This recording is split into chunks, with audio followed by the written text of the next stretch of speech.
असे तुकडे केले जातात पहिले, तुम्ही पाहू शकता या पद्धतीत, आणि जाळ्याला वरून लावले जातात तरंडे. त्याला होले का मध्ये? हा होले, ऑटोमॅटिक होला असतो, तुम्ही पाहू शकता.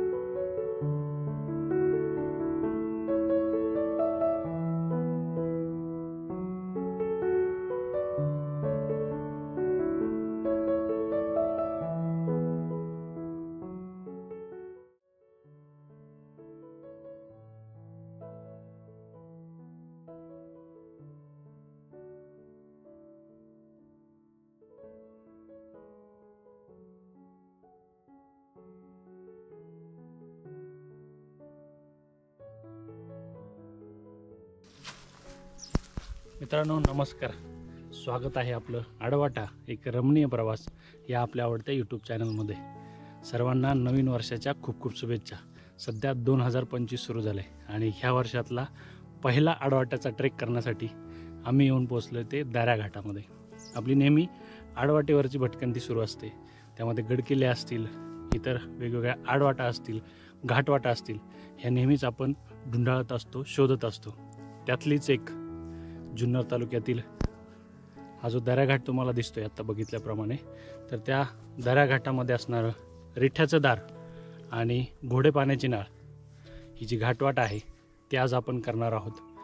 सह्याद्रीमध्ये अनेक घाटवाटा असतात की जसं जुन्नरमध्ये देशावरून कोकणासाठी जाण्यासाठी असंख्य अशा घाटवाटा आहे, ज्यामध्ये आपल्याला परिचित असलेला नाणेघाट सर्वांनाच माहीत आहे, ऐतिहासिक सातवाहनकालीन नाणेघाट आहे.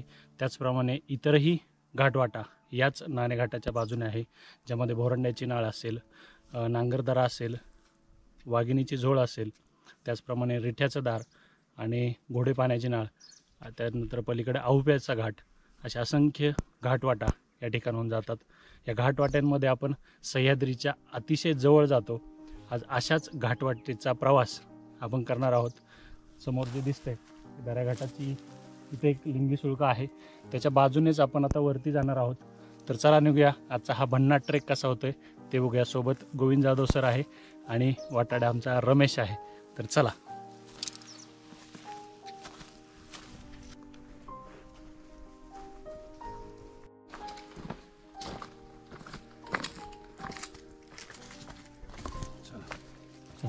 कुठले इथलंच वरती आता कुठं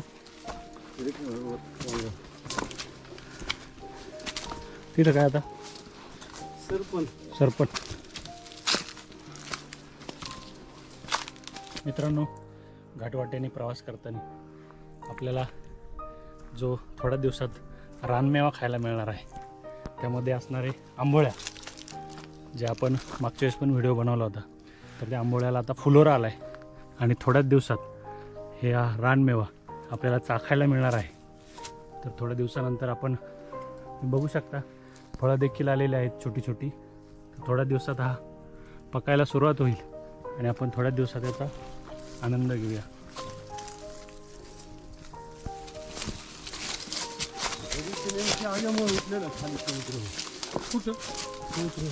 मित्रांनो, 15 ते 20 मिनटं झाली. आपण सध्या थोडंसं माथ्यावर येऊन पोचलो आहे. जर तुम्ही माझ्या मागे बघितलं, आपण हा चढून आलो. हा आहे छोटा रिठ्याचा डोंगर याला म्हटलं जातं, आणि पलीकडं त्यापेक्षा थोडासा मोठा आहे हा मोठा रिठ्याचा डोंगर आहे. तर ते चढून आपण आता रिठ्याच्या दाराकडे जाऊया. चला.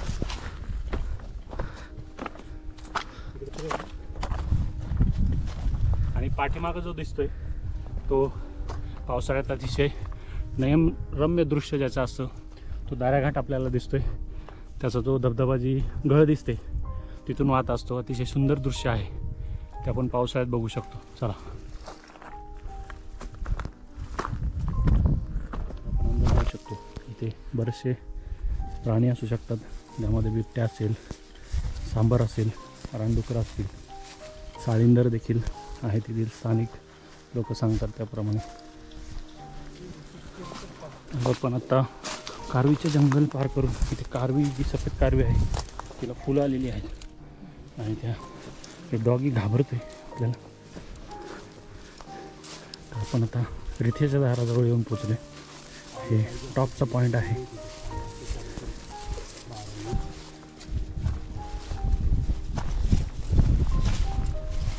हे खालचं गाव कुठलं आहे दिसतोय ना इथं असं अडकून आहे पाण्याचं ते? खाली का? 12 महिने हा पाणी पाणी असतं. हे खालचं गाव हा हेच सिंगापूर सिंगापूर खाली त्याच्या वाड्या आहेत आणि असं छोटं छोटं तो दसई पलीकडं. सोनावळे जसे पुढे पहिलं सिंगापूर, नंतर सोनावळे पळू पळू सोनावळे हां मग असंच गेलं जसं विषय लागत तुकडं पलीकडं. बरोबर. याच्या पलीकडचा कुठला दारा?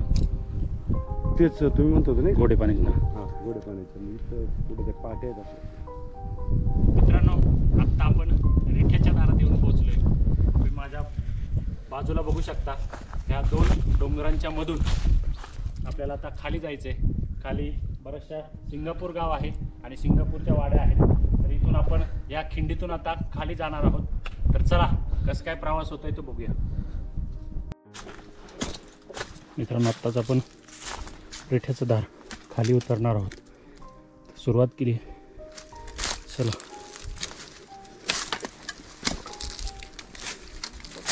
या दारापासून आपण उतरायला सुरुवात केली. हा दरा आहे. तर समोर तुम्ही बघू शकता खोलदरी आहे आणि हा समोर कोकणचा परिसर आपल्याला दिसतोय. ठाणे जिल्हा आहे खाली आणि आपण आता पुणे जिल्ह्यातून खाली उतरतोय. सुंदर अशी व्ही शेपची दरी आहे आणि इकडे आपल्याला पाणीसुद्धा दिसतंय. खाली उतरत असताना रस्ता कसा आहे ते दाखवतो. इथं रस्ता नाही आहे, वाट शोधत आपण खाली जातो कारण बुजलेला आहे रस्ता.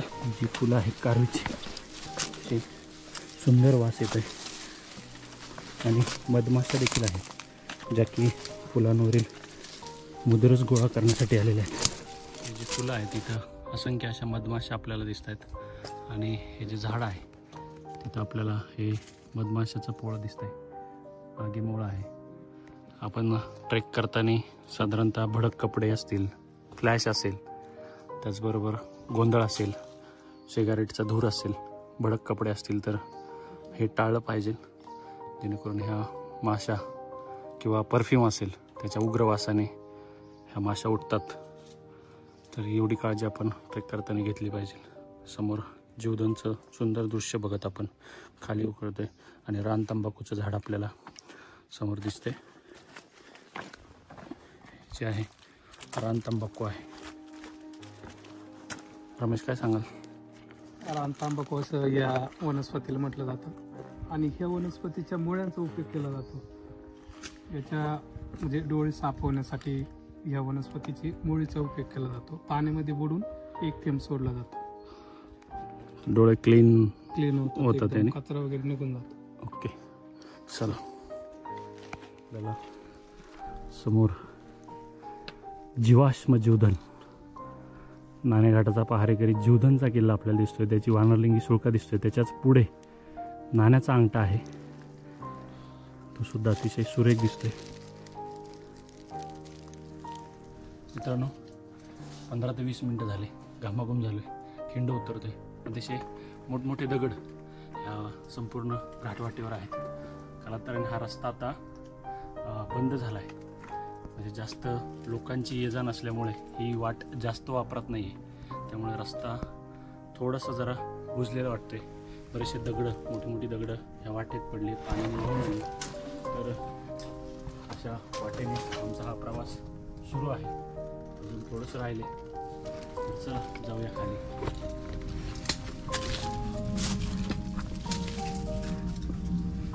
उतरताना आपण जरा सावकाश उतरे, मी थोडंसं अंतर ठेवून उतरूया कारण दगडं बरीचशी निसरडी झाली. खाली जो उतरणार आहे त्याच्यावर वरचं दगड निसटू शकतो. मग थोडं अंतर ठेवून चालू आहे. समोरची जी दरी दिसते तिथून आपण खाली मध्यावर येऊन पोचलो आहे. समोरचा तुम्ही हा काळा पाषाण बघू शकता. रौद्र असा हा कडा आहे, पूर्ण कातळात आहे आणि आपल्याला अजून बरंच खाली जायचं आहे. साधारणतः 2-2.5 तास झाले चालतोय आणि आता मोठी मोठी दगडं आपल्याला या ठिकाणी दिसत आहेत आणि बऱ्याच वेळानंतर आपल्याला एक पाण्याचा झरा या ठिकाणी लागला आहे. पाणी इथून खाली जाते, स्वच्छ असं पाणी दिसतंय. तर आपण पाणी भरू शकतो, पिऊ शकतो. सध्या जानेवारी सुरू आहे, अजूनपर्यंत तरी पाणी वरून पाझरतं आहे. इथं आपल्याला पाणी दिसतंय. इथे खोल खाली दरी आहे. तिथून मार्ग काढत आपण आता खाली उतरतोय. पाणी असल्यामुळे सावकाश वाट काढत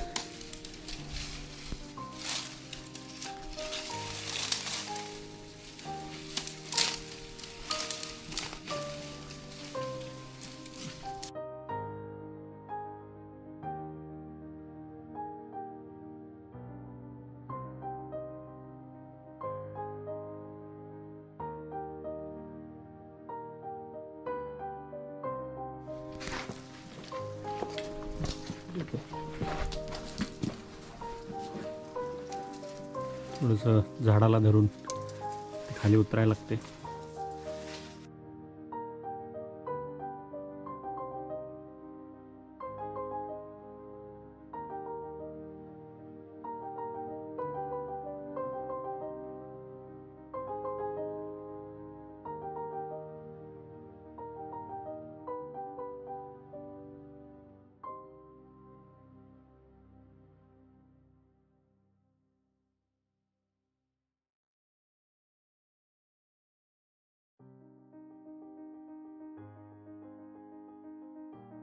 इथे एक मोठं आंब्याचं झाड आपल्याला दिसते आणि त्याच्याच बाजूला पाणी आहे मुबलक प्रमाणात. आणि हा जो पॅच आहे आपल्याला सरळ उतरता येणं शक्य नाही, त्यामुळे संपूर्ण असं ट्रॅव्हल्स मारत आपल्याला इकडनं खाली यायला लागतं. आणि मग पुन्हा ह्या झाडापासून येऊन आपण आता खाली जाऊया. साधारणतः एक 30-40 फूट खोल एक कातळ आहे, परंतु याला ट्रॅव्हल्स मारून आपल्याला असं इकडून पलीकडे जायला एक रस्ता आहे. मग तिकडनं जाऊया.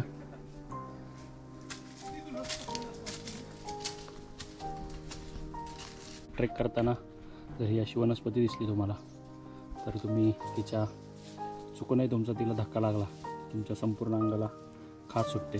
खाज कुजली किंवा आग्याचं बोंड म्हणून तिला ओळखलं जातं. तर तिच्यापासून तुम्ही थोडंसं लांबून गेलं पाहिजे. लक्षात येत नाही, आपल्या अंगाला थोडासा जरी स्पर्श झाला तरी संपूर्ण अंगाला खाज सुटते. एवढी काळजी आपण घेतली पाहिजे. खाली आल्यानंतर आपल्याला हे जे स्ट्रक्चर दिसते हे इथे स्थानिक लोकांनी मासे पकडण्यासाठी केलेलं स्ट्रक्चर आहे. आता पाणी नाही आहे, पावसाळ्यात बऱ्यापैकी याचा वापर केला जातो. त्यामुळे बरेचसे मासे यात अडकतात. वरून जे येणारं पाणी आहे त्यामध्ये. मित्रांनो, साधारणतः एक 3.5 तासाचा प्रवास केल्यानंतर आपण फायनली रिठ्याचं दार उतरून खाली आलो. आता जो आपण खाली येणारा जो रस्ता बघितला की ज्यामधून आपण सिंगापूर म्हणजे मुरबाड तालुक्यातील गाव आहे तिकडनं आपण येतो. मुरबाडपासून पुढे आपल्याला पळू आहे, सोनावळे आहे आणि दसई म्हणजे जे गोरखगडाकडे जो रस्ता जातो ते दसई गाव आहे पुढे. आता आपण ज्या ठिकाणी आहोत इथे रिठ्याचं दार जे खाली येते ते, आणि माझं मागं बघू शकता हे आहे घोडे पाण्याची नाळ. तर आता आपल्याला तिची चढाई करायची. समोर जे 2 सुळके दिसत आहेत, बाहुला बाहुलीचे सुळके ज्याला म्हटलं जातं, तर त्या सुळक्यापासूनच आपल्याला वरती चढायचं आहे. सुंदर असा ट्रेक झाला आहे. साधारणतः 5 किलोमीटर आपण खाली चालत आलो आहे आणि थोडंसं ऊन झालं आहे. तरी आता आपण थोडासा आराम करून वरती चढायला सुरुवात करूया. आत्ताच जो समोर दिसतंय ते आहे रिठ्याचं दार आणि वरती सुळका देखील दिसतोय आपल्याला. इथून आता आपण या वाटेने खाली आलो आणि आत्ता हे जे दिसतंय समोर बाहुला बाहुलीचा सुळका दिसतोय आणि ह्या वाटेने आपण आता वरती घोडे पाण्याची नाळीला चाललो आहे. चला बघूया वरती आता काय काय दिसते. फुलपाखरं आहेत सुंदर. समोर आपल्याला बाहुला बाहुलीचा सुळका दिसतोय आणि त्याच्याच थोडंसं खाली छान पक्ष्यांचा आवाज येतोय आणि थंड अशी सावली आहे, पाणी देखील आहे. आणि आता भूक लागली तर खिचडी बनवण्याचं काम करतोय. सर कांदा कापतायत, बटाटा आहे, कोथिंबीर आहे, मिरच्या आहेत आणि इकडं रमेश लसूण सोलतोय, वाटाणे आहेत, लिंबू आहे, आलं आहे.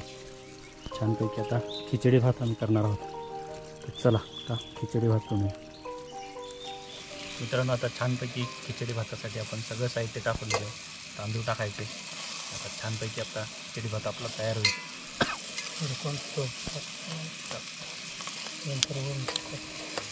कसं रे जवळ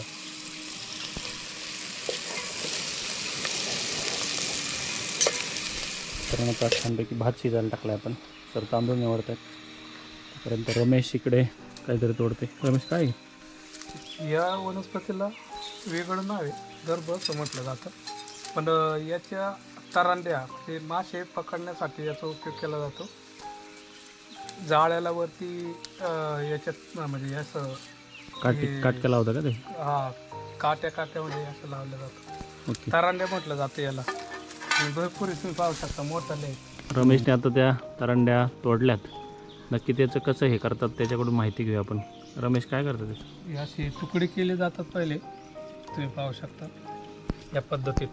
आणि जाळ्याला वरून लावले जातात तरंड्या. त्याला होले का मध्ये? हा, होले ऑटोमॅटिक होला असतो, तुम्ही पाहू शकता. त्याच्यातून काय हे करतात? त्याच्यातून दोरी ओवली जाते आणि दोरी ओवल्यावर जाळ बांधलं जातं. थर्मोकॉल सारखं काम करते. हा, जसं थर्मोकॉल आहे त्या पद्धतीत हे थर्मोकॉल सारखं टांगतं, तरंगतं चांगल्यापैकी पाण्यामध्ये.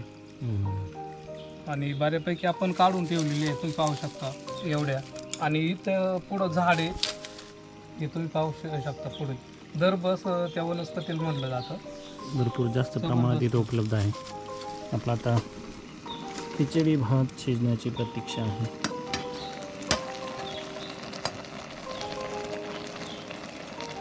ते ट्रॉफिक म्हणून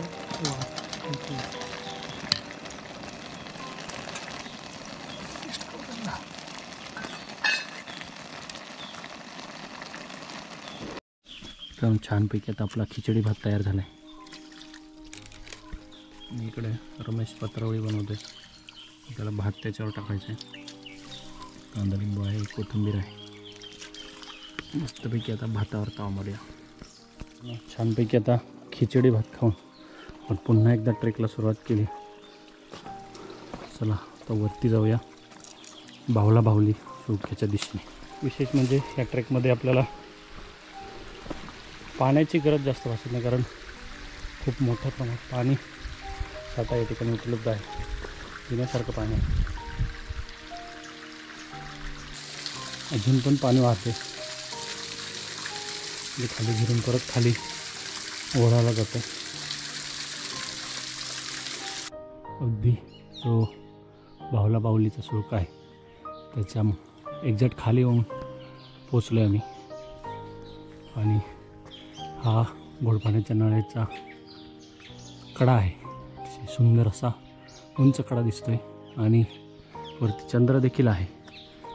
त्यात दिसत नसेल कदाचित. सुंदर असा चंद्रसुद्धा आपल्याला या ठिकाणी दिसतोय. 3 वाजले दुपारचे. आणि आता आपण इथून जो डोंगर आहे त्याच्या पलीकडच्या बाजूने वरती जाणार आहे. ही घोडे पाण्याची नाळ आपण आता सर करतो. आणि मित्रांनो, फायनली आपण रिठ्याचं दार उतरल्यानंतर, भात खाल्यानंतर ह्या घोड पाण्याची नाळ जी आहे तिथून आता वरती आलो आहे. आणि सर जे दिसत आहे तुम्हाला, तर समोर ह्या खिंडीतून ही आहे घोड पाण्याची नाळ. तर ह्या घोड पाण्याच्या नाळीतून आपण आता वरती जाणार आहोत. आणि त्याच्या पलीकडे जे दिसते तुम्हाला ही आहे फांगळीचा दारा. आणि त्याच्या पलीकडं जे व्ही आकाराचं दिसतंय तो आहे लिंगीचा दारा, जो आपल्याला फांगुळ गावांमधून जी लिंगी दिसते त्याचा हा दारा आहे. आता आपण घोडे पाण्याची नाळ किंवा ज्याला दरा म्हटलं जातं तर त्या दरातून आता आपण वरती जातो आहे. आता किती वेळ लागतो आहे अजून बघूया.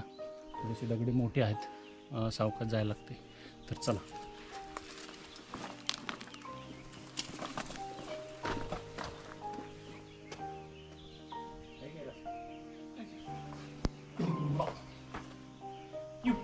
इथे जागोजागी मित्रांनो आपल्याला असे ऑरेंज कलरचे रिबीन बांधलेले दिसतात, जेणेकरून आपल्याला हा रस्ता माहिती असावा त्यासाठी.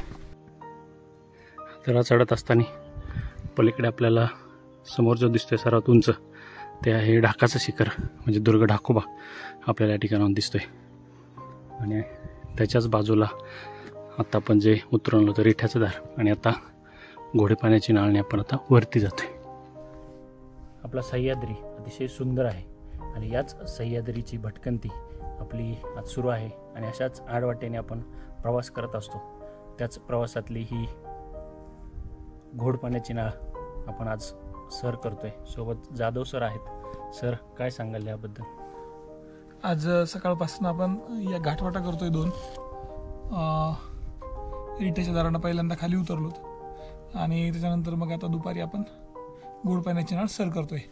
आपण समोर जर बघितलं तर बाहुला बाहुली सुळका दिसतोय आणि इकडं पाठीमागं आपण गोड पाण्याच्या नाळीनं जात आहोत. या घाटवाटा फिरत असताना ना म्हणजे सह्याद्री खरा काय आहे किंवा तो किती अजस्त्र आहे, किती भव्य आहे आणि हे जे नैसर्गिक सौंदर्य आहे हे जवळून पाहण्याची संधी या घाटवाटांवरती मिळत असते.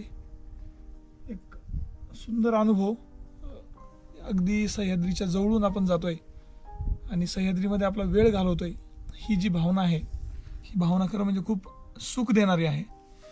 अशाच वेगवेगळ्या वाटा आपल्याला अजून करायच्यात. याच्या अगोदर आपण नांगरधार केली आणि आता आज ही या 2 घाटवाटा. प्रवास छान आहे. व्हिडिओमध्ये आपण नक्की बघतायच. अजून जवळपास 40 ते 45% प्रवास बाकी आहे. शेवटी अजून थोडंसं बोलूया. येस, चला तर मित्रांनो, आता थोडा जो पार्ट राहिला आहे तो चढूया. चला.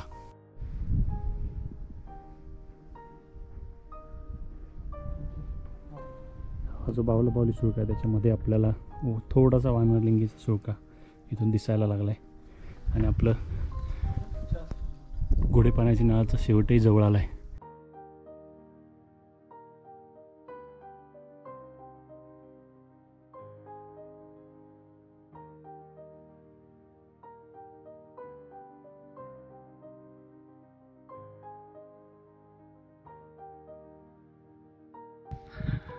घोडे पाण्याची नाळ चढत असताना असंख्य अशी आगीमोहळे आपल्याला दिसत आहेत.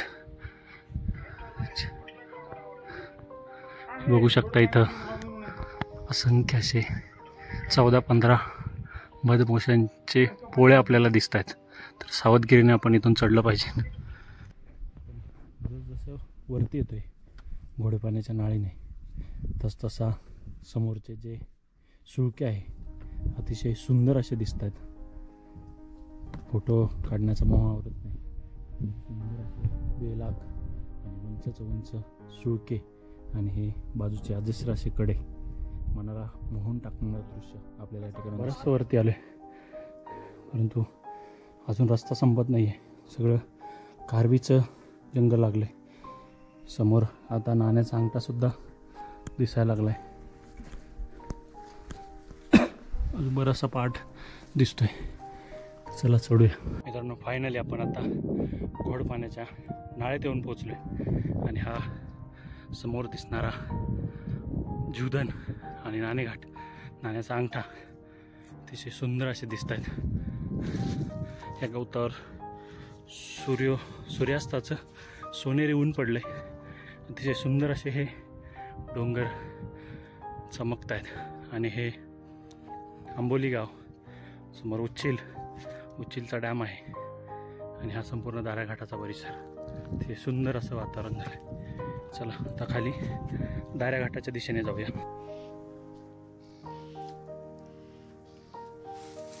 मित्रांनो, शुभ संध्याकाळ. खरं तर सकाळपासून हा सुरू झालेला ट्रेक आता परत पुन्हा एकदा आपण असा ट्रॅव्हल्स मारून घोडे पाण्याच्या नाळीतून पुन्हा रिठ्याच्या दारापाशी येऊन पोहोचलोय. करता अतिशय खडतर असा हा घाटवाट, मळालेली घाटवाट. खरं तर कपडेसुद्धा मळालेत, नावाप्रमाणेच मळालेली घाटवाट आहे. सध्या जास्त लोकांची ये जा नसते पहिल्यापेक्षा आणि अतिशय अप्रतिम अशी घाटवाट, ज्यामध्ये मुबलक प्रमाणात आपल्याला सगळीकडे पाणी पाहायला मिळतं. थोडंसं कठीण आहे फक्त कारवीचं जे रान आहे त्यामध्ये चालायला थोडासा प्रॉब्लेम होतो आणि मध्ये मध्ये थोडीशी मोठी दगडं असल्यामुळं थोडासा प्रॉब्लेम होतो. एकंदरीत ही घाटवाट अतिशय चांगली आहे. बरेचसे ट्रेकर इकडं फिरकत नाही कारण ह्या अवघड अशा घाटवाटा आहेत. तर आज हा प्रवास पूर्ण झाला आहे घाटवाटेचा. तर त्याचं टायमिंग किती लागलं आहे वगैरे जाधव सर सांगतील. आपण जवळपास 9 किलोमीटर आलो आहे आत्तापर्यंत या ठिकाणाहून आपण उतरलो. ही हेरिटेजचं दार आणि पलीकडच्या बाजूने आपण वरती आलेलो आहे, ती म्हणजे गोड पाण्याची नाळ. असा सगळा 9 किलोमीटरचा प्रवास झाला आहे अद्यापर्यंत आणि अजून जवळपास 1-2 किलोमीटर जायचं आहे आपल्याला. खूप सुंदर प्रवास होता. ज्यांना ट्रेकिंगची हौस आहे त्यांनी नक्की करण्यासारखे घाटवाटा आहेत. एक सह्याद्रीचं वेगळं रूप इथं पाहायला मिळतं. त्याच्यामुळं हा व्हिडिओ पाहून थोडीशी प्रॉपर माहिती घेऊन आणि लोकल जर कोणी एखादं सोबत असेल तर नक्की ट्रेक करायला हरकत नाही. बस व्हिडिओ बघा, लाईक करा, शेअर करा आणि सबस्क्राईब या करा. संपूर्ण धन्यवाद. घाटवाटेच्या प्रवासात हा जुन्नरमधला अतिशय सुंदर असा वाटाडा आहे की ज्याला इथल्या संपूर्ण घाटवाटा माहिती आहेत. असा रमेश भालेकर आपल्यासोबत आज होता. रमेश, काय सांगशील या ट्रेकबद्दल? पहिलं आम्ही रिठ्याच्या दाराने खाली गेलो आणि पुन्हा गोड पाण्याच्या नालेनी वरती आलो. बावला बावली सुळका असेल, वानरलिंगी सुळका असेल, अप्रतिम असा नजारा आहे. आवश्यक तुम्ही पाहू शकता गोड पाण्याच्या नालेमधून. अप्रतिम म्हणजे स्वर्ग सुख असं म्हटलं तरी चालू शकतं. खूप सुंदर असं वर्णन रमेशने या दोन्ही घाटवाटांचं केलेलं आहे. तुम्हाला नक्की कधी जर प्रवास करायचा असेल तर रमेशला तुम्ही सोबत घेऊन जाऊ शकता. तर छान प्रकारे हा ट्रेक झालेला आहे. माझ्या माहितीप्रमाणे रिठ्याचं दार याला असं म्हणावं की इथं रिठा जी वनस्पती आहे त्याची जास्त प्रमाणात झाडं असू शकता. तुम्हाला याबद्दल काय माहिती असेल तर नक्की कमेंट करून सांगा. आणि जी घोडे पाण्याची नाळ आहे तर ते गोड पाणी म्हणजे त्या नाळेतलं पाणी प्यायला गोड असेल म्हणून ती गोड्या पाण्याची नाळ म्हणून प्रसिद्ध आहे. याबद्दलही काही तुम्हाला माहिती असेल तर नक्की कमेंट करून सांगा. हा व्हिडिओ कसा वाटला ते नक्की कमेंट करून सांगा. व्हिडिओला लाईक करा, चॅनलला सबस्क्राईब नक्की करा. अशाच आडवाटा आपण ढुंडाळत राहू. तर तुम्ही आडवाटाच्या सोबत राहा. चला भेटूया पुन्हा एका नवीन आडवाटीवर. तोपर्यंत धन्यवाद.